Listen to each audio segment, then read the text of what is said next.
జై శ్రీరామ్. పహల్గాం మృతులకు తెలంగాణ సామ్నా తన ప్రగాఢ సంతాపాన్ని తెలుపుతోంది.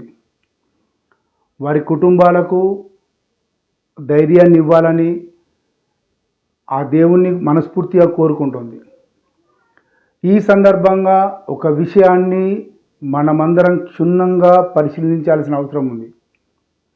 ఇది కేవలం ఒక ఉగ్రవాదుల చర్యగా మాత్రం దయచేసి దీన్ని చూడొద్దు. ఇది ఒక దేశానికి ఇంకొక దేశానికి మధ్యన జరుగుతున్న యుద్ధమే. Pakistan versus India. ఈ యుద్ధాన్ని భారతదేశం ఎంత సీరియస్గా తీసుకుంటుందన్న మీదనే మన సార్వభౌమాధికారం నిలబడి ఉంటుంది. ఒక్క విషయాన్ని ఈ సందర్భంగా నేను గుర్తు చేయదలుచుకున్నాను. పాలస్తీనా ఉంది. పాలస్తీనాలో హమాస్ తీవ్రవాదులు వచ్చారు. ఎవడో లట్టుగాడు పొట్టుగాడు ఏదో ఉగ్రవాదుల పేరు మీద వచ్చి వాళ్ళందరూ వినోదాల్లో ఆనందంలో ఉన్నప్పుడు వచ్చేసి వాళ్ళను ఇజ్రాయెల్ని బందీలుగా తీసుకెళ్లారు. కొందరిని కాల్చి చంపేశారు. ఇది జరిగిన తర్వాత ఇజ్రాయెల్లో ఏం జరిగింది? కేవలం ఆ ఉగ్రవాది ఎవడైతే తీసుకెళ్లాడో ఆ 40-50 మంది తీవ్రవాదిని ఏరుకోరి పాలస్తీనా ఇజ్రాయెల్ చంపలేదు. గాజా మొత్తం నాశనమైంది. గాజా స్ట్రీట్ మొత్తం భస్మీపటలమైంది. పాలస్తీనా గజ గజ గజ వణుకుతోంది. గాజా కాదు, పాలస్తీనా మొత్తమే వణుకుతోంది. పాలస్తీనా కాదు, పాలస్తీనాకు మద్దతు చేస్తున్న వాళ్ళు కూడా గజ గజ వణికే పరిస్థితి తీసుకొచ్చారు. వెన్నులో చలి పుట్టే పరిస్థితి ఇజ్రాయెల్ తీసుకొచ్చింది. అలాంటి వణుకు పుట్టించే సత్తా భారత్కు ఉందా లేదా అనేది ఇప్పుడు వస్తున్న ప్రశ్న. అంతర్గత శత్రువులు కుక్కల్లాగా ఎప్పుడు భారతదేశంలో ఉన్నారు. వాళ్ళు ఇప్పుడు కాదు, ఎప్పటి నుంచో చరిత్రల నుంచి కూడా ఉన్నారు, ఇప్పుడు కూడా ఉంటారు.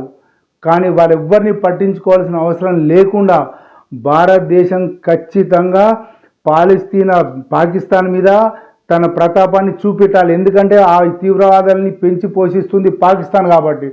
పాకిస్తాన్ మిలిటరీ జనరల్ మాట్లాడిన కొద్ది రోజుల్లోనే ఇది జరిగింది కాబట్టి మేము కాదు మొర్రో అన్నా కూడా వదిలిపెట్టలేని పరిస్థితి ఖచ్చితంగా భారతదేశం తీసుకోవాలి.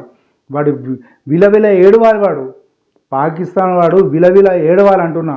అలాంటి పరిస్థితి భారతదేశం తీసుకురాకపోతే ఇక ఇవన్నీ మాటలు వృధా. ఎందుకంటే ఇది జరిగింది చిన్న సంఘటన కాదు. ఇప్పుడు వాళ్ళు మీరు అర్థం చేసుకోవాల్సిన విషయం ఉంది. ఇప్పుడిప్పుడే పర్యాటక రంగం అభివృద్ధి చెంది కాశ్మీర్ ప్రజలందరూ కొంత డబ్బులు సంపాదించుకుంటున్నారు. ఇంకా అందులో ముఖ్యంగా ఈ ఎండాకాలమే వాళ్ళు 4 డబ్బులు సంపాదించుకొని దగ్గర పెట్టుకొని ఒక 3-4 నెలలకు 4 నెలలకు సరిపడే వస్తువులు, కనీసం 6 నెలలకు సరిపడే వస్తువులైనా కూడా కొనుక్కొని ఇంట్లో పెట్టుకుంటారు. ఎందుకంటే రవాణా పోకలు స్తంభించిపోతాయి కాబట్టి, ఎక్కడ చూసినా మంచు పడుతుంది కాబట్టి వాళ్ళు వెళ్ళడానికి అవకాశం ఉండదు. కాబట్టి వాళ్ళు అన్నీ ఇప్పుడు ఈ ఎండాకాలంలో సంపాదించిన డబ్బులతో చలికాలం తింటారు వాళ్ళు. అలాంటి పరిస్థితి ఉంటుంది.